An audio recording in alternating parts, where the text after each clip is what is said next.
Swadee ka, welcome to ASEAN Talks on ASEAN TV. I am Tulip, Naksompop, your host in this episode. And we are still in ChiangRai at the MTF 2012. And today I'm very honored I have a chance to get to interview His Excellency Htay Aung, the Deputy Minister of the Hotels and Tourism Ministry of the Republic of the Union of Myanmar. Very good afternoon to you. Thank you very much, first of all.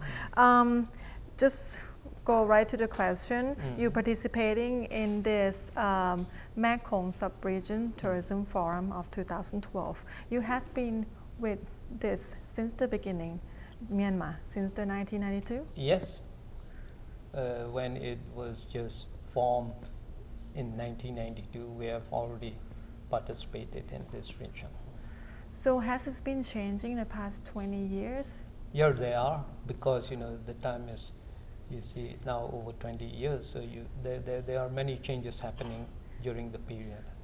Okay, a lot of people is paying big attention to Myanmar at the moment, especially after opening up, and it has been reported in year 2011 and 2012 that Myanmar is seeing increasingly number of tourists in the country. Is that has been expected by the government of Myanmar? Yeah, sure.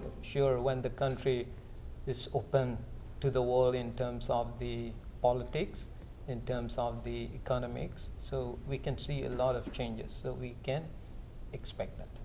Did you prepare to do anything differently to handle the tourism industry, the growing tourism industry?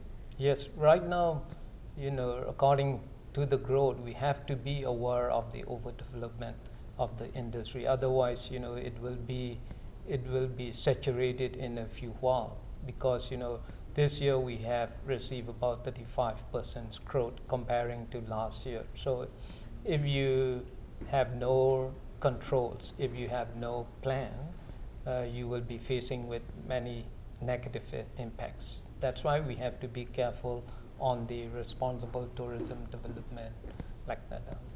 May I ask how big is the tourism industry contribute to the Myanmar GDP?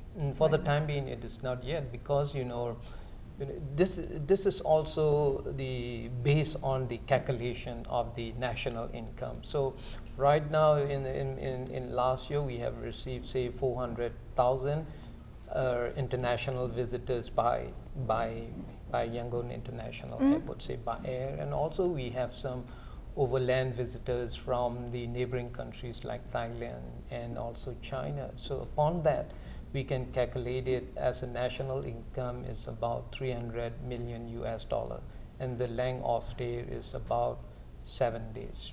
So for this, we can calculate the benefits in terms of the earning for tourism.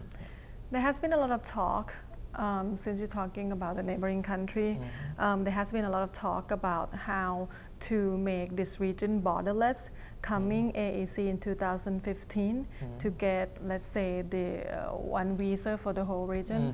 What is your opinion on that? Yeah, this is what we have already signed in the ASEAN Charter, and also we have already signed in the ASEAN Agreement or something like that. So in 2015, there will be a free flow of goods, services, free flow of investment, capital, and also skilled labor. At that time, the ASEAN will be open to not only to the world, but also to the intra-ASEAN, something like that. So we don't need to worry about the visa problems or something like that. Right now, there are many ideas that we have to be aware on the practicing of the free visa or something like that, but it will be coming soon. Talking about fast-growing tourism industry, is considered really fast-growing tourism industry of Myanmar. How can the country balance the tourism industry and the capitalism that's of course gonna come hitting when you're opening up your country, and also in terms of development of infrastructure? So you have to see, this is how we are going to strike the balance between the development and all the risks of our assets in terms of culture, nature, environment, something like that. So we have to monitor the risks and the development. in terms of regulation, in terms of the education to the people about responsible tourism, and we also go to sustainable tourism development. Talking about sustainable, especially in this MTF 2012, they have been talking a lot about sustainability, sustainable tourism, and a lot of people have said that Myanmar is actually like a blank canvas, that you can just start off with this. What is your opinion on that? Is it the reality that you can just jump start on the tourism and make it sustainable? You know, it's a very broad.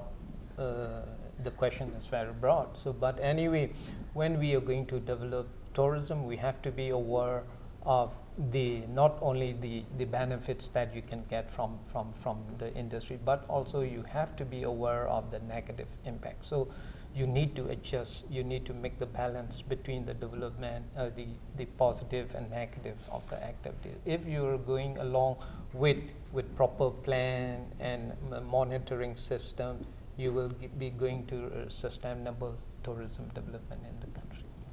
What do you say would be the outstanding character of the tourism in Myanmar? What makes you unique and different from the neighboring countries? We all have the similar characteristics. We all have the similarities in the region, but there are some unique. You know, comparing to the neighbors, especially in the ASEAN, the unique spot is Snow-Capped Mountain. Okay. In the north, in the far north, it is a good experience for the adventure tourism, also the mountaineering, or some of the other things are very similar. You are also very hospitable. We are also very friendly to international tourists. These are the things that we have all in. But when you come over, you can see the difference. You can see the differences. Yeah. So a lot of people talking about involving the local people, small business into the tourism industry to make it also more sustainable. Is that also what the government of Myanmar planning to do? Yes. Now we are just educating the people to know about the positive and negative impacts of tourism. So what we are doing right now is we have set up the forums, we have set up the workshops and conferences. After that, now we just doing with the international experts to work out the responsible tourism policy. Now it is already done it. After that, we will be doing what we are going to implement from the tourism responsible tourism policy. So we have some plans with just like a roadmap with the timeline to get to the responsible tourism development situation. Coming the ASEAN Economic Community in 2015, what do Myanmar hope to see in the region? In the region, I already explained to you about this is what we call the seamless region at that time. So more people will be coming from outside, and our people can also very easy to go to the countries in the region. So it is good for, this is a win-win for everybody. So last question, speak as of the government of Myanmar, we would like, if you can request or address anything to the leader of other countries in the region, what would you like to say to them? I'm not quite, my standard is not in the leading position right now, but I give a message to all the people in the region and also from outside the region is, you know, you can come and see Myanmar. We are very friendly. We have unique spots, and you can also get what we call the hospitable services from the people. And if you come over, you can help the economic, not only economic, social economic development of the country. Okay, thank you very much for your time. Yeah, thank you. And now we'll take a short break. We'll come back and you get to see more from the MTF 2012 in Chiang Rai.